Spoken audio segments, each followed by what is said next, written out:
রাজ্যে 4টি প্রকল্পে উপভোক্তা বাড়ানোর ঘোষণা মুখ্যমন্ত্রীর। বিভিন্ন অভিযোগে প্রধানমন্ত্রী আবাস এবং 100 দিনের কাজের প্রকল্পে বরাদ্দ বন্ধ রেখেছে কেন্দ্র। আবাস প্রকল্পের বরাদ্দ নিজেরা দেওয়ার কথা এবং গত লোকসভা ভোটের আগেই ঘোষণা করেছিলেন মমতা বন্দ্যোপাধ্যায়।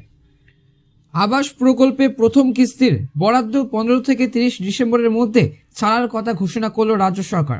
একই সঙ্গে বৃহস্পতিবার নবান্নে মুখ্যমন্ত্রী মমতা বন্দ্যোপাধ্যায়ের ঘোষণা, লক্ষ্মী ভাণ্ডার প্রকল্পে আরও প্রায় 5 লক্ষ নতুন উপভোক্তাকে যুক্ত করা হয়েছে।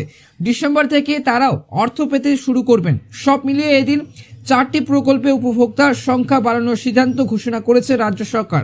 লক্ষ্মী ভাণ্ডার আবাস ছাড়া সেই তালিকায় রয়েছে বিধান ভাতা এবং বিশেষভাবে সক্ষমতার এবং সক্ষমদের ভাতা প্রকল্প। রাজ্যের নিজস্ব প্রকল্পের পক্ষে সওয়াল করে মুখ্যমন্ত্রী এদিন জানিয়েছেন এবং কেন্দ্র স্বল্প মেয়াদী কোনো প্রকল্প নিলে রাজ্য তা গ্রহণ করবে না। বিভিন্ন অভিযোগে প্রধানমন্ত্রী আবাস এবং 100 দিনের কাজের প্রকল্পের এবং কেন্দ্র হারে দিয়ে যে রাজ্য সরকারকে না দেওয়ারও কিন্তু সেই প্রকল্পের বরাদ্দ বন্ধ রেখেছে কেন্দ্র। আবাস প্রকল্পের বরাদ্দ নিজেরা দেওয়ার কথা গত লোকসভা ভোটের আগেই ঘোষণা করেছিলেন মমতা বন্দ্যোপাধ্যায়। সেই মতো শুরু হওয়া উপভোক্তা এবং তালিকায় এই যে তালিকার পুনর্যাচাই কিন্তু সেই প্রক্রিয়া প্রায় শেষ লগ্নে।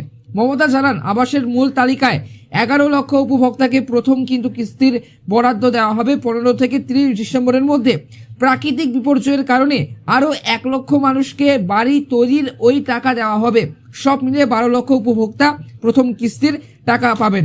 মমতা বন্দ্যোপাধ্যায় জানিয়েছেন, 2টি কিস্তিতে বরাদ্দ দেওয়া হবে, ফলে 60,000 টাকা কিন্তু সেই মোট 1,20,000 টাকা করে পাবেন প্রত্যেক উপভোক্তা।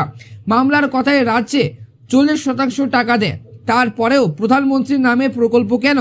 আমি তো আমার নামে কোনো প্রকল্প করিনি। 10 বছর পরে আমি মারা গেল কেউ আমার মূর্তি তৈরি করুক, তা চাই না। মমতার সংযোজন 3 বছর টাকা দেয়নি। কেন্দ্রের থেকে 24,275 কোটি টাকা পায়। এইবার থেকে এই প্রকল্পের নাম বাংলার বাড়ি। 12 বছরে 50 লক্ষ বাড়ি করে দিয়েছি। টাকা আমাদের নামও এবং আমাদের। তবে এই মুহূর্তে প্রসঙ্গত যে আবাস অভিযোগের মধ্যে প্রকল্পের নাম বদলও কিন্তু একটি বিষয় ছিল। এদিন সরকারিভাবেই সেই নাম বদল এবং ঘোষণা হলো। মমতা জানান যে 12 লক্ষকে বাড়ি তৈরির টাকা দেওয়ার পরে আরও 24 লক্ষ উপভোক্তা বাড়ি থাকবেন, তাদেরও কিন্তু দফায় দফায় টাকা দেওয়া হবে।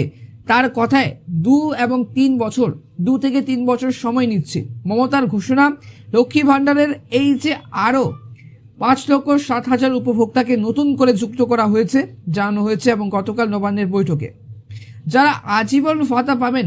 এখন এই যে প্রকল্পে উপভোক্তার সংখ্যা 2.21 কোটি, তাতে এতদিন যে পর্যন্ত সরকারের মোট খরচ হয়েছে 84 এবং 48,490 কোটি টাকা।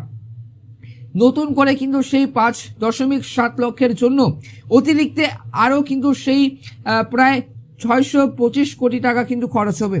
মমতার কথায় যে ভোটের কথা মাথায় রেখে অন্যান্য রাজ্য করেছে, কিন্তু তা পেতে গেলে প্রচুর শর্ত পূরণ করতে হয়। আমাদের রাজ্যে কোনো শর্ত নেই, প্রত্যেকের কিন্তু সেই প্রত্যেকের জন্য প্রকল্প উন্মুক্ত। এমনকি পরিবারে 4 জন মহিলা থাকলেও প্রত্যেককে টাকা পাবেন। তবে এই মুহূর্তে এই দিন ঘোষণা করা হয়েছে এবং গতকাল নবান্নের বৈঠকে ঘোষণা করেছে খোদ মুখ্যমন্ত্রী মমতা বন্দ্যোপাধ্যায়।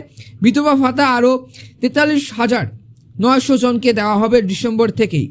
এখন তাতে উপভোক্তার সংখ্যা ছিল 20,32,000। তাতে খরচ হতো 2,450 কোটি টাকা। নতুন অন্তর্ভুক্তির এই যে ফলে খরচ বেড়ে হবে 3,000 কোটি টাকা।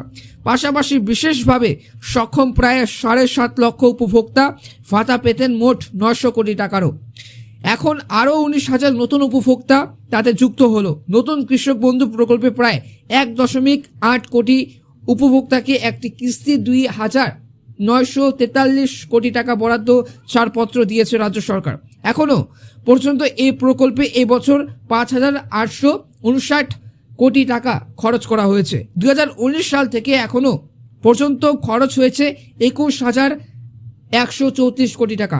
কৃষকদের মৃত্যুকালীন ক্ষতিপূরণ হিসেবে প্রায় 1.27 লক্ষ টাকা উপভোক্তাকে দেওয়া হয়েছে।